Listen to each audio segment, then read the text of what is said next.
Intanto buonasera a tutti. Questa serata è dedicata alla psicosomatica, cioè all'interazione che esiste fra la nostra mente e il nostro corpo. Allora, questa cosa nasce, si parla di psicosomatica già da tempo e per tante ragioni, senza che nessuno sappia bene effettivamente cosa sia e come funzioni e cosa succede.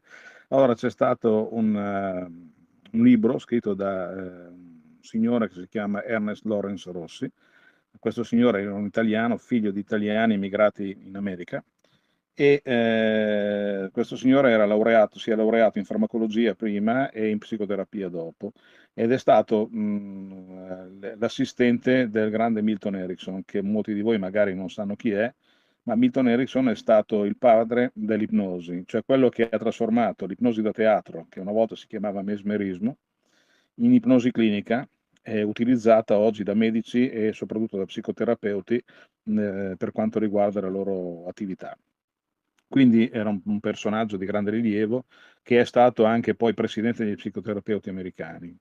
Ecco, questo signore, Ernesto Rossi, ha scritto un libro che si chiama Psicobiologia della guarigione psicofisica, all'inizio degli anni '80, nel quale ha spiegato fisiologicamente come funziona il nostro corpo e perché esiste e come esiste un'interazione fra la mente, quindi le nostre emozioni, e il nostro corpo. Ora, per cominciare a spiegare queste cose, devo un attimo spiegarvi la fisiologia del nostro corpo per quanto riguarda le parti essenziali. Quindi comincio da questo e poi passiamo poi a parlare delle emozioni che condizionano il nostro stato di salute. Allora, se noi andiamo a fare un attimo mente locale, tutti voi state respirando, vi sta battendo il cuore. È un'ora per cui molti di voi avranno mangiato da poco, quindi hanno sicuramente dei processi digestivi in corso e processi ormonali in corso, e tutto questo che sta accadendo, cosa fate voi consapevolmente perché tutto questo accada? Nulla ovviamente, accade e basta, ma qualcuno evidentemente controlla e presidia tutto quanto, altrimenti non potrebbe funzionare, saremmo tutti morti. Chi è che si occupa di tutto questo? Allora, è il sistema limbico, che è una parte del cervello e che è l'area deputata a controllare tutti i processi automatici che fanno funzionare il nostro corpo. Il sistema limbico è una parte del cervello che è grosso più o meno come una noce, che si trova dalle parti dietro al cervelletto, insomma all'interno, e il sistema presiede sia l'ipotalamo, che ha come canale di uscita il gran simpatico, il sistema gran simpatico, che la pituitaria, che ha come canale di uscita il parasimpatico. Quindi parliamo di un sistema limbico, ipotalamico, pituitaria. Il gran simpatico e il parasimpatico fanno parte del sistema, sono le due parti componenti del sistema simpatico, che girano per tutto il nostro corpo, in particolare per quanto riguarda gli organi interni, e porta ai nostri organi interni i comandi che arrivano appunto dal sistema limbico. Lo fa attraverso un sistema che si chiama neuroendocrino, che ha una miriade di microghiandole di cui è costellato il sistema simpatico, che sono in grado di emettere gli ormoni base come l'adrenalina, la noradrenalina, la vasopressina, l'ossitocina, eccetera.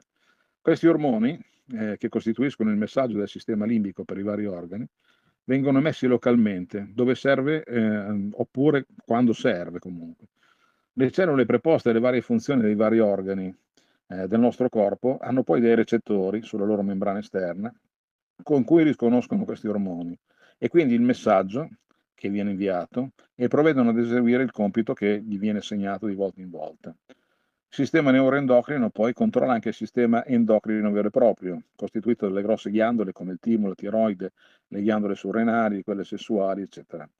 Queste ghiandole, che sono delle fabbriche chimiche piuttosto complesse, sono in grado a loro volta di emettere altri ormoni più complicati, sempre sotto il controllo del sistema limbico. Il meccanismo è sempre lo stesso, ma loro sono in grado di emettere ormoni steroidei. Questi ormoni steroidei, una volta in circolo, raggiungono le cellule deputate alla ricezione, che li riconoscono sempre con dei recettori sulla membrana esterna e li fanno passare all'interno della cellula, dove ci sono altri recettori che si combinano con questi ormoni e vanno a formare quello che si chiama RNA messaggero. Scusate, sono un po' tecnico in questa cosa, però cerco di riassumerla per farvi capire il funzionamento fisiologico, poi andremo a parlare dell'incidenza di altre cose. A sua volta l'RNA messaggero si combina con i geni del DNA della cellula, modificandoli. Così una cellula può, dietro questo messaggio, cambiare ad esempio il proprio compito da svolgere emettendo una proteina che è richiesta dal sistema limbico, quindi è necessaria al nostro corpo. E in pratica attraverso questo sistema, il sistema limbico arriva a modificare i geni del DNA di ogni singola cellula. Un discorso a parte merita poi il sistema immunitario, anch'esso controllato dal sistema limbico. Il sistema immunitario è costituito fondamentalmente da 4 tipi di leucociti o globuli bianchi. Ci sono dei veri e propri cervelli mobili, molto complessi, che se ne vanno in giro per il corpo trasportati dal sangue alla ricerca di eventuali situazioni critiche. Quando incontrano un'infezione latente, quindi batteri, germi, vari cellule devianti, per esempio batteri che provengono per esempio da un'infezione esterna, quando per esempio ci tagliamo, c'è una ferita, qualcosa del genere, no? E il loro compito è di intervenire e distruggere questi germi che si sono intrufolati nel nostro corpo. Prima di farlo però avvisano sempre attraverso messaggi a base di ormoni il sistema limbico, quindi si determina una comunicazione che in questo caso è bidirezionale, quindi è sempre complicata. Il sistema limbico, quando capita una situazione del genere, richiama in zona altri leucociti che intervengono a dare manforte finché la situazione non sia normalizzata. In pratica, tutte le altre cellule ricevono dei messaggi unidirezionali dal sistema simpatico, i leucociti invece hanno questa comunicazione bidirezionale e questo è il funzionamento del nostro corpo quando è in salute, quindi è tutto abbastanza semplice ed è abbastanza tranquillo. Dimenticavo di dire che il sistema muscolare, diciamo scheletrico muscolare, a sua volta che in particolare il sistema muscolare è costituito da cellule che costituiscono le fibre dei vari muscoli. Ecco, queste cellule dei vari muscoli si nutrono in questa condizione attraverso l'acquisizione di glicogeno e ossigeno ed emettono gli scarti del loro metabolismo attraverso il sangue che poi, così come anche per tutte le altre cellule accade, li va poi a scaricare attraverso i sistemi preposti per lo smaltimento. La stessa cosa vale per le cellule degli organi interni. In queste condizioni assumono nutrienti, assumono ossigeno e scaricano le tossine derivanti dal metabolismo sempre nel sangue, che li scarica appunto e li elimina, poi attraverso gli organi preposti. Tutto questo diciamo, fa sì che, in particolare per quanto riguarda le cellule degli organi interni, queste cellule si trovino in uno stato di crescita e guarigione. Questo stato di crescita e guarigione è uno stato diciamo, particolarmente favorevole alle cellule, nella quale loro sono immuni da attacchi da germi ed eventuali altri virus, messo che esistono i virus, insomma altri aggressori esterni. Okay? Quindi in questa situazione il nostro corpo è in uno stato di salute e non succede niente, se manteniamo questo stato di salute siamo praticamente immuni da malattie. Okay? Allora, che cosa succede quando c'è uno stato di variazione rispetto a questa situazione? In particolare, quando arriva la paura. Allora, adesso immaginiamoci una situazione in cui abbiamo un cacciatore preistorico che va a caccia, sto facendo un esempio per far capire. Improvvisamente questo cacciatore lui va a caccia, ma può essere a sua volta preda, per esempio, di altri grandi predatori, oppure può incontrare dei membri di tribù rivali che lo potrebbero fare prigioniero o ucciderlo, no? Quindi lui va e rischia attraverso la savana.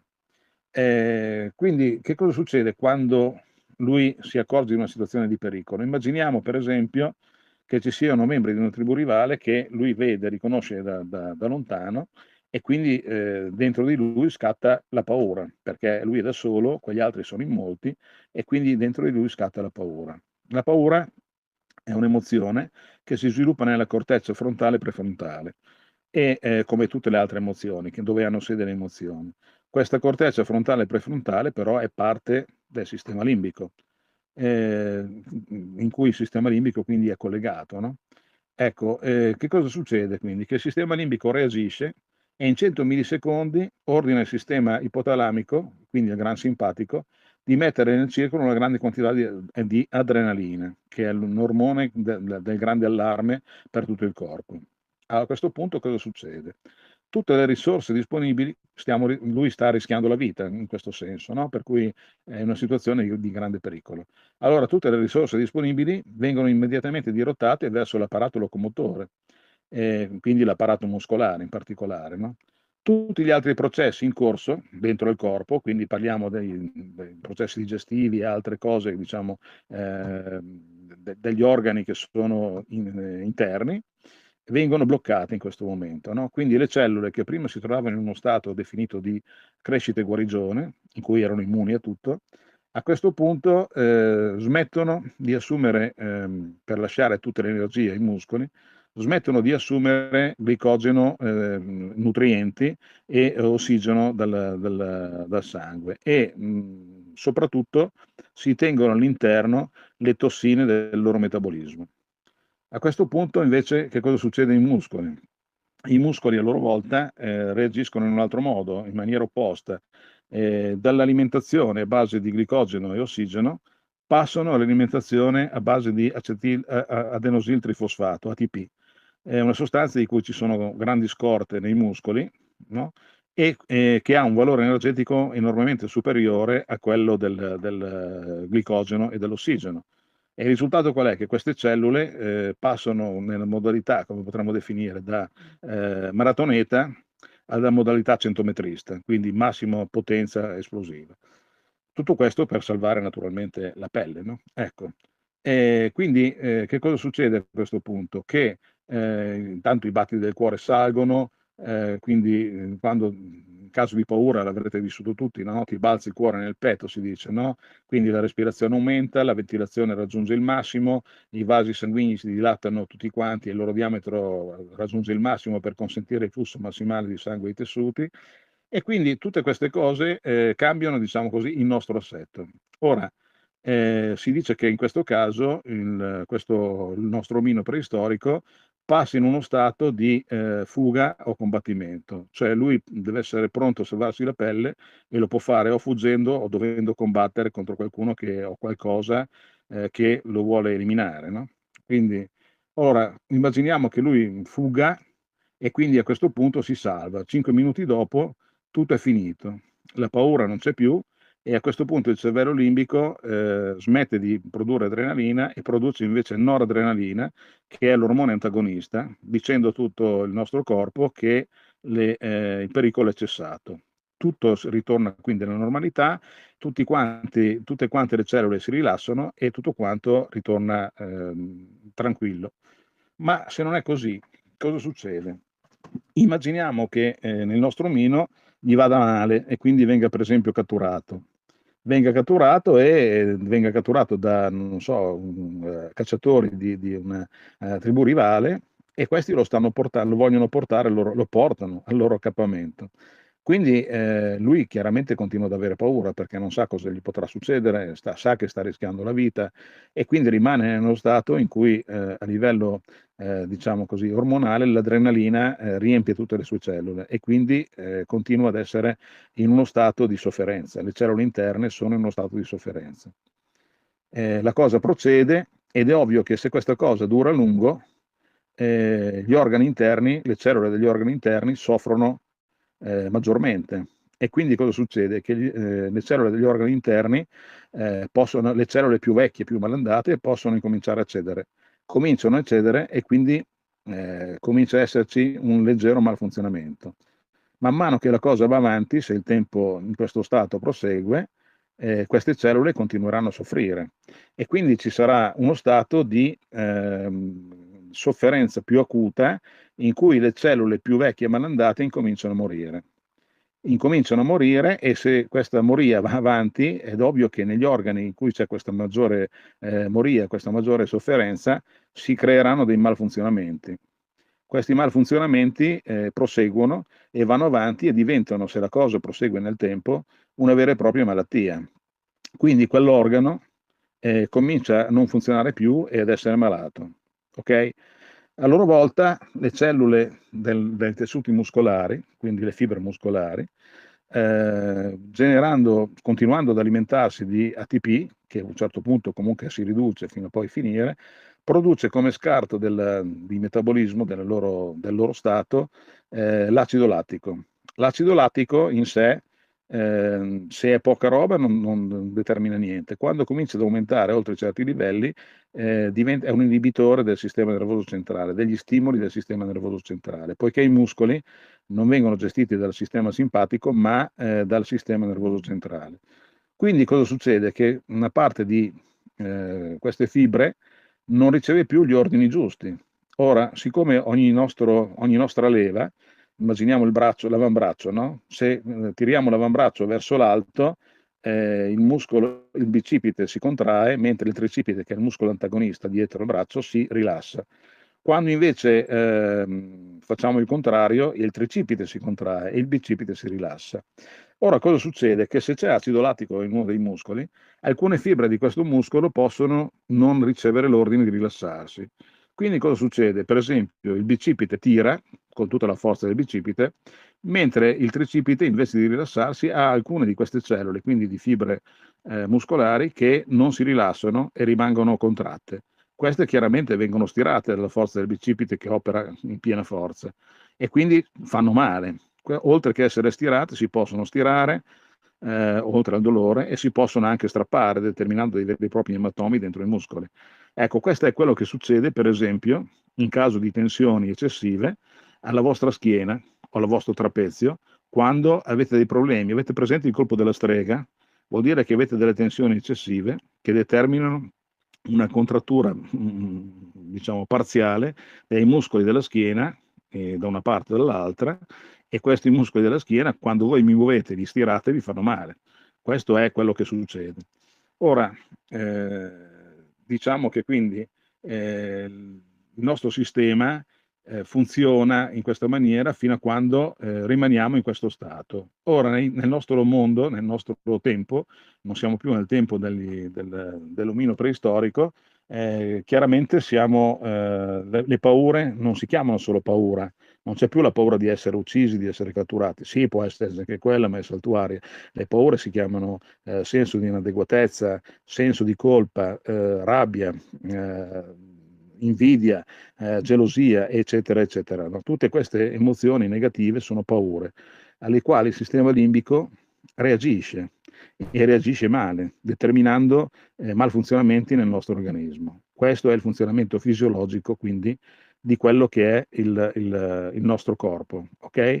Quindi noi non ce ne accorgiamo, ma quando noi siamo in tranquillità, in uno stato quindi di tranquillità emotiva, di tranquillità, di serenità, noi siamo praticamente immuni da malattie.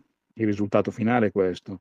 Mentre quando siamo sottoposti a tensioni, paure, situazioni di difficoltà così varie, e queste paure determinano dei malfunzionamenti nel nostro corpo e nel nostro corpo si determinano quindi quelle che sono le malattie. Praticamente il corpo funziona come display di quello che è lo stato della nostra mente, delle nostre emozioni. Ok? Questo è quanto succede. Dopodiché ci sono altri discorsi da fare che riguardano le emozioni. A questo punto però mi fermerei un momento e aspetterei domande, perché ho fatto un discorso un po' così a raffica, ma dovevo farlo, e adesso vorrei sentire se qualcuno ha domande e vediamo di spiegare meglio se ci sono dubbi.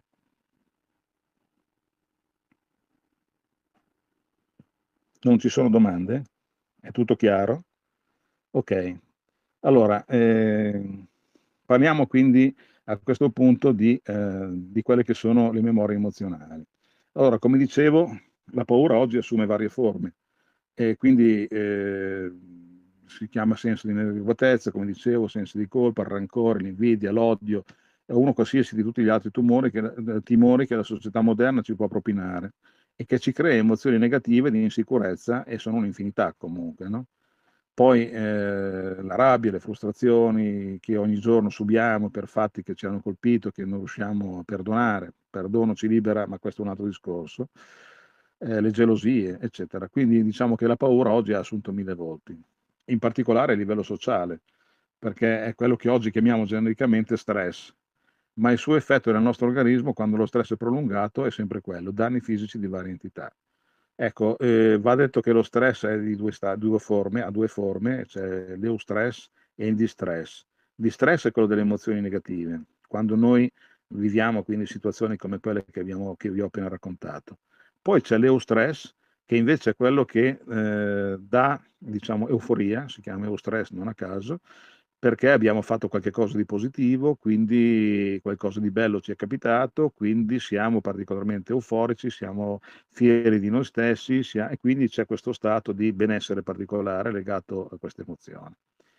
Allora, queste emozioni possono essere di vario tipo in funzione delle problematiche che viviamo giornalmente. Per esempio, è ovvio che se io ho un problema, per esempio, sono sul lavoro, ho un problema di mobbing, cioè il mio datore di lavoro mi sta stressando, mi mette all'angolo, mi fa star male, eccetera, così. È ovvio che quindi in questo caso io sto male e vado avanti a stare male finché sono in questa situazione. Come faccio a risolverla? Mi cerco un altro lavoro e poi mando a fanculo questo signore che mi ha stressato fino a questo momento e la cosa finisce lì. Questo è facile, ma quando ci sono delle situazioni che invece non si possono risolvere in questo modo, per esempio, non so, immaginiamo la perdita di una persona cara, non voglio dire, non sto neanche a entrare nel merito. Ecco, questa persona cara che abbiamo perso, ovviamente non si può risolvere, questa cosa non è una cosa che si può risolvere così, no? Quindi, di- come si può risolvere? Si può risolvere cambiando la modalità in cui vediamo questa cosa. Qui adesso entriamo in un discorso psicologico, che è anche piuttosto complesso e vediamo se sarà il caso di farlo tutto stasera oppure se magari poi mi direte voi si può rifare un'altra serata che riguarda solo questa parte emotiva. Che cosa succede in pratica? Che quindi noi viviamo una situazione che non possiamo cambiare, non c'è modo di cambiarla, non so, immaginiamo la perdita di una persona oppure di una persona cara, oppure ecco, in questo caso cosa possiamo fare? La situazione è tale per cui non possiamo cambiarla, però possiamo cambiare il punto di osservazione, la modalità in cui viviamo questa situazione a livello emotivo. Se immaginate, per farvi un esempio pratico, immaginate un bicchiere, lo guardate dal lato e vedrete un rettangolo. E io continuo a vedere un rettangolo. Se cambio angolo di visuale e lo guardo da sopra, vedrò un cerchio. Cos'è cambiato? Il bicchiere è sempre il bicchiere, però io ho cambiato l'angolo di visuale e riesco a vederlo in un altro modo. La stessa cosa si può fare a livello emotivo. Quindi è possibile, dal nostro punto di vista, andare a lavorare sulle emozioni negative in maniera da cambiare l'angolo di visuale e quindi cambiare anche il tipo di emozioni che ne conseguono. Ok, questo è possibile attraverso il counseling, per esempio, che è una tecnica di, come dire, possiamo definirla psicoterapeutica, in cui impariamo a vedere da un'angolazione diversa la situazione che ci è capitata. Quindi quello che possiamo fare è sempre cambiare questo stato di cose. La cosa non è ovviamente così semplice, perché se fosse così semplice sarebbe tutto quanto facile, no? E non lo è. C'è un altro discorso che è molto importante che riguarda quelle che vengono definite le memorie emozionali. Ora, le memorie emozionali che cosa sono? Sono memorie legate a emozioni particolari che abbiamo vissuto. Facciamo un esempio. Immaginiamo un bambino di, non so, 2-3 anni che va in spiaggia con i genitori, a un certo punto sfugge all'attenzione dei genitori e va in mare. Entra in mare, arriva un'onda più alta delle altre e la risacca lo tira dentro. E lui sta rischiando di affogare, poverino. Quindi è lì, lui sta vivendo uno stato di terrore puro. A questo punto uno dei genitori si accorge che il bambino non c'è, si guarda in giro, lo vede annaspare, entra in acqua e lo prende, lo tira fuori e lo salva. Benissimo. La cosa però non finisce lì, perché questa cosa, lui è piccolo, poi passerà del tempo, crescerà e di questa cosa lui consapevolmente non si ricorderà più di nulla. Ma il suo inconscio se lo ricorda, perché il suo inconscio registra tutto, tutto quello che avviene viene registrato dal nostro inconscio. Il nostro inconscio quindi è una sorta di registratore che mette tutto a magazzino, le registrazioni, e le tira fuori nel momento opportuno. In che modo? Quando ci sarà una nuova situazione in cui le condizioni ricordano le condizioni di quella volta, lui interverrà e ti dirà: occhio, ti ricordi quella volta cosa ti è successo? Hai rischiato di morire, te lo ricordi? E quindi lo mette sull'avviso. Come fa? Lo fa attraverso la paura.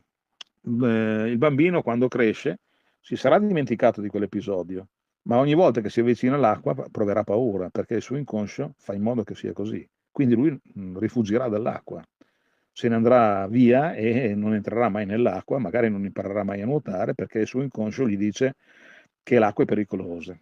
Ora, questo è un esempio, ma di traumi di questo genere noi, senza rendercene conto, ne abbiamo vissuti un sacco, da giovani, da bambini, eccetera, no? E non solo, di cui non ci ricordiamo, perché anche da adulti succede una cosa del genere. Immaginiamoci una persona che guida, a un certo punto ha un incidente, si risveglia, un trauma grave, si risveglia, si ritrova in ospedale e non si ricorda nulla di quello che è successo. Come mai non si ricorda nulla? Perché l'inconscio, per proteggerlo, lui ricorda tutto, ma l'inconscio, per proteggerlo, fa in maniera che lui consapevolmente abbia cancellato questi ricordi perché non lo aiuterebbero a stare meglio. Quindi non se lo ricorda. Però se capitasse una situazione affine in cui lui si trova di nuovo in una condizione appena prima di quello che è successo appena prima dell'incidente, lui ricorderebbe immediatamente tutto quanto, perché il suo inconscio gli fornisce le informazioni che gli possono servire per salvarsi la pelle. Ecco, noi funzioniamo in questa maniera e di questi traumi, che ci rendiamo conto oppure no, ne abbiamo vissuti un sacco. Sono traumi che ci vengono anche inconsapevolmente dai genitori, dagli educatori, e lo fanno magari perché ci vogliono bene, però lo fanno nel loro modo, trasferendoci le loro paure. Se per esempio, non so, vostro padre, vostra madre, voi eravate bambini, quando dovevate attraversare una strada vi insegnavano che dovevate guardare da una parte e dall'altra e poi se non veniva niente potevate attraversare. Una cosa banale, no? Ok, ma di queste cose qua loro ce ne hanno trasferite tante, comprese quelle cose che per loro sono a loro volta delle paure. Immaginate il famoso bambino che ha rischiato di annegare, di cui parlavamo prima. Immaginiamo che questo bambino sia nostra madre o nostro padre. È ovvio che lui, che ha paura dell'acqua, ci dirà: attenzione, non andare in acqua perché rischi di annegare. Lui. E a questo punto noi cosa facciamo? Boh, se la cosa diventa, diciamo così, intensa dal suo punto di vista, noi potremmo anche prendere la decisione di seguirlo e a nostra volta acquisire questa paura che lui ci ha fornito e ci ha passato, senza neanche che noi sappiamo perché, e quindi a un certo punto trovarci in una situazione in cui abbiamo paura dell'acqua senza che nulla ci sia successo. Queste cose si chiamano sindromi familiari e sono veramente incredibili perché succedono cose, ma di sindrome familiari parleremo un'altra volta. Ecco, quindi di traumi di questo tipo noi ne abbiamo avuti un sacco, che ci sono stati anche trasferiti gratis dai nostri genitori, dai nostri educatori. Ora, non entro nel discorso spirituale qua, no, del perché questa cosa accade, però è evidente che tutto questo incide su tutte quelle che sono le nostre paure. Non parliamo poi di quando noi abbiamo subito dei traumi veri e propri fisici, quindi parliamo, non so, di una bambina di un bambino che può aver subito violenza. Questo è un trauma che un bambino o una bambina si porterà dietro per tutta la vita, probabilmente, no? Non sarà facile. Quindi immaginiamo una bambina che è stata violentata e che ha subito tutto questo con una grande paura. E quindi ogni volta che crescendo, lei ormai è diventata una donna, ogni volta che qualche uomo si avvicinerà a lei, lei avrà paura di quest'uomo perché gli ricorda questa situazione in cui lei è stata violentata.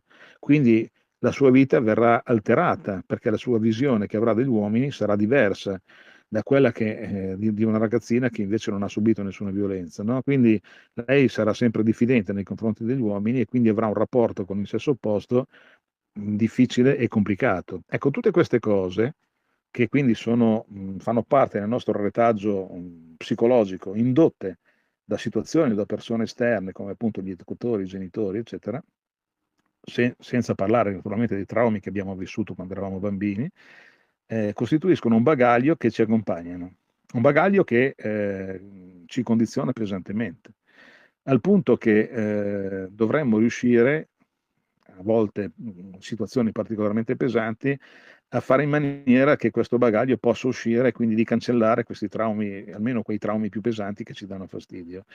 Carl Gustav Jung, grande psicoterapeuta, diceva che una frase che era molto importante e che la dice lunga, e diceva: rendete conscio l'inconscio, oppure lui guiderà il vostro destino, la vostra vita, e voi lo chiamerete destino. Ecco, tutto questo incide pesantemente sulla nostra vita, sia a livello emotivo, da grandi, sia a livello fisico, quando viviamo situazioni di particolare stress legate a queste memorie emozionali. Ok? Quindi noi dovremmo liberarci di tutte queste cose e cercare di tornare a quella che è la nostra vera essenza, cercando di eliminare le memorie emozionali, quantomeno quelle più pesanti, che ci condizionano più pesantemente, perché diversamente tutta la nostra vita verrà condizionata da queste memorie. Io vi potrei raccontare un paio di episodi di persone con cui ho avuto a che fare. Per esempio, vi racconto ho fatto un seminario di metamedicina un po' di anni fa, in cui ero l'unico uomo, erano tutte donne. Chissà perché quando si parla di queste problematiche sono tutte donne. Vabbè, questo è un inciso, lasciamolo così. Io ero lì presente, quindi c'era un trattamento per quanto riguardava queste emozioni particolari, era rivolto allo sblocco delle memorie emozionali, questo seminario, e c'era una donna che faceva di mestiere la caposala, era un'infermiera, era molto qualificata, c'era una sua collega che è venuta con lei e che raccontava che era molto brava nel suo lavoro, ma lei, siccome aveva una madre, questo è un altro esempio, siccome aveva una madre che la condizionava, nel senso che sua madre inizialmente non aveva figli, ha avuto lei dopo 10 anni di matrimonio, e quindi il timore della madre era quello di perdere la figlia. Per far questo la proteggeva oltre l'inverosimile, quindi non le consentiva di andare a feste, non le consentiva di fare una cosa, di fare l'altra, eccetera, no? La figlia che cosa ha ricavato da tutto questo? Ha ricavato un'idea, un'equazione in cui praticamente lei ha detto: ok, se mia madre non si fida di me, se mia madre non vuole che io vada alle feste, eccetera, così, vuol dire che io non valgo niente. Quindi lei pur essendo una donna in gamba, si è autosvalutata, ha svalutato la sua autostima, che a questo punto si sentiva, e quindi lei si sentiva di non valere, anche se invece era una donna di valore. Il risultato qual è stato? Che lei andava a cercarsi relazioni con uomini di basso valore, perché riteneva di non valere niente. Per esempio è rimasta incinta, questo l'ha raccontato lei, è rimasta incinta da un ragazzo nigeriano di colore, e il quale non voleva il figlio, quindi lei, per evitare che questa cosa, sì, che nascesse questo figlio, si è autoprocurata un aborto spontaneo, rischiando quindi anche la vita. Ok? Tutto questo perché lei non credeva in se stessa, quindi credeva di non valere nulla, quindi andava a cercare relazioni che non valevano nulla. Durante questa seduta, attraverso una forma di ipnosi, lei ha preso atto di tutta questa situazione e si è reso conto che invece non è vero che lei non vale, ma che invece vale, e che tutto questo dipendeva dal rapporto con la madre, per esempio. Quindi, cosa è successo? Lei, capita questa cosa qua, siccome c'era un ragazzo che le stava, diciamo che era molto interessato a lei, a cui lei aveva già detto di no perché lo riteneva troppo, come dire, di valore rispetto a lei, che voleva che lei andasse a vivere con lui in un'altra città, ma la madre non voleva. Il risultato qual è stato? Che lei fino a quel momento aveva detto di no e rinunciato al rapporto. Quando invece dopo aver fatto questa ipnosi regressiva, ha capito e superato questo trauma, a questo punto la sua vita è cambiata, perché lei si è resa conto del valore di questa persona, della relazione che poteva nascere, quindi ha detto alla mamma di arrangiarsi, e lei è andata a vivere la sua vita andando con questa persona. Quindi il fatto di superare determinati traumi, determinate memorie emozionali che si creano nei rapporti con i genitori, eccetera, può cambiare profondamente la nostra vita, oltre che la nostra salute, perché tutto questo chiaramente gioca sempre, per quanto riguarda tutto il discorso legato alle paure che sono correlate a questa situazione, sulla nostra salute. Ecco, questo è quello che noi chiamiamo psicosomatica. Il 95% delle malattie, secondo calcoli, sono di origine psicosomatica, cioè il nostro corpo, se noi siamo in armonia con noi stessi, sta perfettamente bene, fintanto che non esiste una causa esterna, come appunto queste memorie emozionali, che lo va a perturbare questa armonia, e quindi il nostro corpo comincia a innescare dei malfunzionamenti. Fra parentesi, tra i vari malfunzionamenti ci sono anche i tumori, perché il nostro sistema immunitario ha il compito anche di eliminare le cellule tumorali che possono nascere, perché se noi pensiamo che il nostro corpo è costituito da miliardi di cellule, milioni dei quali ogni giorno muoiono e vengono sostituite da altre cellule che nascono, è ovvio che tra tutte queste cellule che nascono ce ne sono alcune che nascono difettose. Il tasso di difettosità può dipendere da varie cose. Qualcuno parla di livello genetico, va bene, ma parliamo anche pure di livelli di inquinamento di tipo chimico, di tipo elettromagnetico, radiazioni, dell'alimentazione che può non essere corretta. Insomma, varie cause possono incidere sul tasso, diciamo, di questa difettosità. In ogni caso, il nostro sistema immunitario riconosce queste cellule difettose e le elimina. Le elimina se sta bene. Se non sta bene e quindi non opera perché ci sono dei problemi tipo, di tipo psicosomatico, il sistema immunitario può non lavorare più bene e quindi queste cellule non vengono eliminate, quindi hanno la possibilità di proliferare e diventare quelli che sono tumori veri e propri. È così che nascono i tumori. Così come, se la causa che ha generato questo malfunzionamento sparisce, e il sistema immunitario riprende il suo funzionamento ed è in grado perfettamente di eliminare i tumori a qualunque stadio si trovino. Okay? Tant'è vero che ci sono dei medici, dei patologi svizzeri che hanno fatto delle ricerche e hanno scoperto come si chiama, in ogni autopsia che hanno fatto, che tutte le persone che loro hanno curato, curato, che hanno analizzato, scusate, presentavano delle forme di tumore calcificato, cioè tutti, quando ci sono queste problematiche, sviluppiamo, senza che ci rendiamo minimamente conto, un inizio di un tumore, che poi può crescere o meno, dipende da quando le condizioni che l'hanno determinato cessano o meno, e quindi se dopo noi la situazione che ha determinato il tumore cambia, quindi noi cambiamo, il sistema immunitario riprende a funzionare, elimina tranquillamente queste cellule che sono difettose, quindi eliminando il tumore.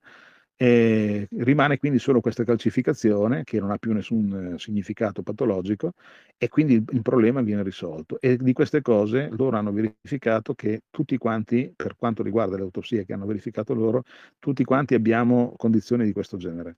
Quindi tutti quanti sottoposti a stress, perché nella nostra vita ognuno di noi vive dei momenti di stress particolare, sviluppiamo questi tumori che poi, quando le situazioni cambiano, vengono eliminati dal sistema immunitario. Cioè, questa cosa è molto più normale di quanto non si parli, non sembri, ma questo è chiaramente qualche cosa che contrasta nettamente con quella che è la medicina tradizionale, che ci imporrebbe delle cure tipo quelle chemioterapiche, che riescono ad eliminare al massimo l'80% delle cellule tumorali, ma in compenso riescono ad eliminare anche il sistema, a indebolire moltissimo il sistema immunitario, che è la nostra unica arma nei confronti di questi tumori, no?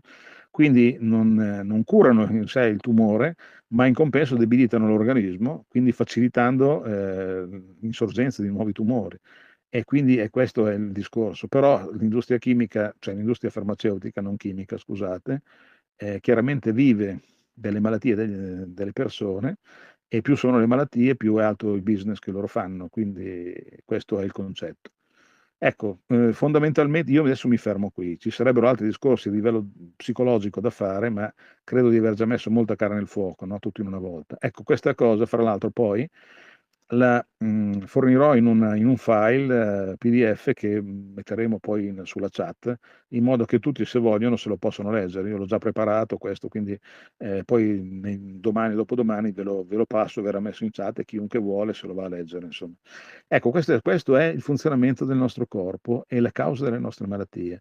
Anche per quanto riguarda il discorso germi, attenzione, quindi adesso parliamo di altre cose che noi che ci hanno rifilato allora, al di là del fatto che pare che i virus non esistono come elemento patologico, quindi non sono in grado di determinare malattie come invece ci fanno credere, rimane il fatto che noi, anche per quanto riguarda gli attacchi esterni da germi, batteri, eccetera, abbiamo difese immunitarie che, se noi siamo in armonia con noi stessi, siamo sempre perfettamente in grado di superare. Per esempio, vi faccio un esempio con le grandi epidemie del passato, no? Di peste, di colera, vaiolo, eccetera.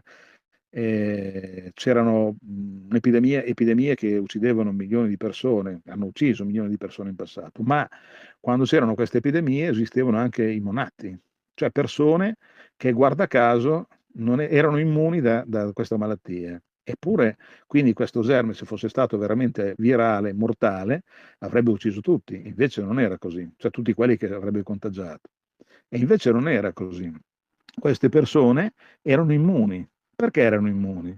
Per due ragioni: o perché erano particolarmente serene con se stesse, quindi non soffrivano, il loro sistema immunitario era a posto, non soffrivano di nessuna problematica di tipo psicologico, oppure perché erano particolarmente ciniche e non gliene fregava nulla degli altri, e di conseguenza, essendo particolarmente egoiste, stranamente, paradossalmente, erano anche immuni a questo tipo di patologie. In ogni caso, queste persone andavano a raccattare malati e morti nelle varie case, i morti per bruciare, i malati per portare nei vari lazzaretti, e tutto questo, quindi, senza che loro si ammalassero. Per cui è evidente che noi siamo in una condizione che, quando stiamo bene, siamo in armonia, le nostre cellule sono nello stato di crescita e guarigione, noi siamo immuni da malattie e da altre patologie, e quindi stiamo bene. Ci ammaliamo quando le nostre emozioni interferiscono col nostro sistema mente-corpo, e quindi condiziona il nostro corpo a un malfunzionamento che alla fine determina la malattia. Ecco, credo di potermi fermare qua, perché mi sembra di aver messo veramente tanta carne al fuoco. Ci sarebbero molte altre cose da dire, ma in questo momento mi fermo. A questo punto vorrei sentire domande, se qualcuno di voi ne ha, penso di sì, e io sono qua, ditemi.